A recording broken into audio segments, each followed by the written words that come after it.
ابن مسعود کہتے ہیں کہ خیال تو آتے ہی ہیں، کوئی چیز ٹوٹ جاتی ہے، کچھ ہو جاتا ہے تو انسان فوراً سوچتا ہے کہ فلاں نے کیا، فلاں کی وجہ سے ہوا، فلاں میرے گھر میں آج آیا تھا، اس کا منحوس قدم پڑا تھا تو اس وجہ سے یہ میرا نقصان ہوا. تو یہ صرف وہم ہے، توہم ہے، سپرسٹیشنز میں سے ہے. اس کا علاج کیا؟ اللہ پہ بھروسہ اور توکل. کیونکہ انسان اس طرح کمزور ہو جاتا ہے اپنے روزمرہ کے کاموں میں، لین دین میں، اور بہت سی چیزوں میں رکاوٹیں پڑ جاتی. بہت سے کام اگر انسان ہر روز کسی ایک سبب سے ایک کام روک دے، آج یہ نہیں کرنا کیونکہ آج فلاں بول پڑا، آج یہ نہیں کرنا کیونکہ فلاں گر پڑا، اور تو انسان پھر کام کرے گا کب؟ مثلاً اگر آپ ساری بارات لے کے شادی کے لیے نکل رہے ہیں اور آگے سے کالی بلی رستہ کاٹ گئی تو اب کیا شادی روک دیں گے؟ سب جن کو اکٹھا کیا ان کو گھروں میں بھجوا دیں گے اور دلہن وہاں انتظار کرتی بیٹھی رہے گی اگر اس بات کو سچائی سمجھ لیا جائے. اور بلی پتہ نہیں کس شومیہ قسمت سے کہاں سے وہ گزر رہی تھی اپنے کس رزق کی تلاش میں. تو کس نے بتایا؟ کہاں لکھا ہوا ہے؟ کیا دلیل ہے ہمارے پاس؟ کچھ بھی نہیں، صرف لوگوں کی باتیں ہیں، صرف لوگوں کے خیالات ہیں کہ ایسا ہو جاتا ہے اور ایسا ہو جاتا ہے. اس کے پیچھے نہ کہیں قرآن میں کچھ فرمایا گیا ہے، نہ نبی صلی اللہ علیہ وسلم کی سنت میں کچھ ہے، اور اپنی زندگی کو ہم نے محض انجانے اور بے حقیقت خوف کی وجہ سے مشکل بنا لیا ہے. اسی لیے اللہ سبحانہ و تعالیٰ قرآن پاک میں فرماتے ہیں الم تر الی الذین اوتوا الکتاب یؤمنون بالجبت والطاغوت، کیا تم نے دیکھا ہے ان کتاب والوں کو کہ یہ جبت اور طاغوت پہ ایمان لاتے ہیں. یہ جبت کیا چیز ہے؟ جبت کہتے ہیں بے اصل، بے حقیقت، بے فائدہ چیز کو، اور اسلام کی زبان میں کہانت، فال لینا، ٹونے ٹوٹ کے، بدشگونی، وہمی باتیں، وہمی خیال، سپرسٹیشنز، ان کو جبت کہتے ہیں. تو اللہ تعالیٰ فرماتے ہیں تم نے دیکھا یہ پیپل آف دا بک، یہ پڑھے لکھے لوگ، یہ کتاب والے جن کے پاس اللہ کی کتاب شریعت موجود ہے، ان کا حال دیکھو کہ یہ جبت پر ایمان لائے ہوئے ہیں، بے حقیقت باتوں کو مانتے ہیں، ان کی عقل کہاں گئی ہے. اور پھر وَيَقُولُونَ لِلَّذِينَ كَفَرُوا هَؤُلَاءِ أَهْدَىٰ مِنَ الَّذِينَ آمَنُوا سَبِيلًا، اور کافروں کے بارے میں کہتے ہیں کہ ایمان والوں سے تو یہی زیادہ سیدھے رستے پر ہیں. فرمایا اولئک الذین لعنہم اللہ، ایسے لوگوں پر اللہ لعنت کرتا ہے. یعنی جو بے حقیقت چیزوں پر ایمان رکھیں وہ اللہ کی رحمت سے محروم ہوتے ہیں.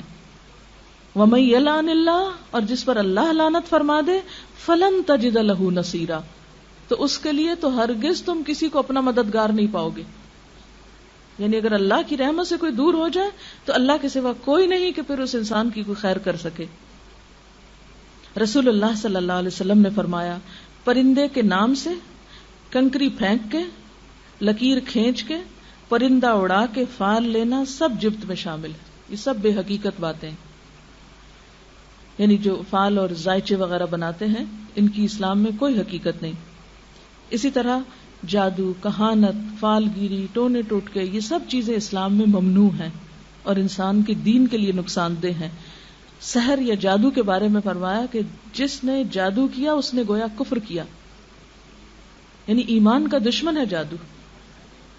اور اسی طرح آپ نے کچھ پڑھ کے دھاگے پہ گرہ لگانے کو جادو کی قسم قرار دیا، کیونکہ بعض اوقات کسی کے پاس نہیں جاتے، لوگ خود ہی بیٹھ کے اس قسم کے کام کرتے رہتے ہیں. تو یہ سب چیزیں ناپسندیدہ ہیں.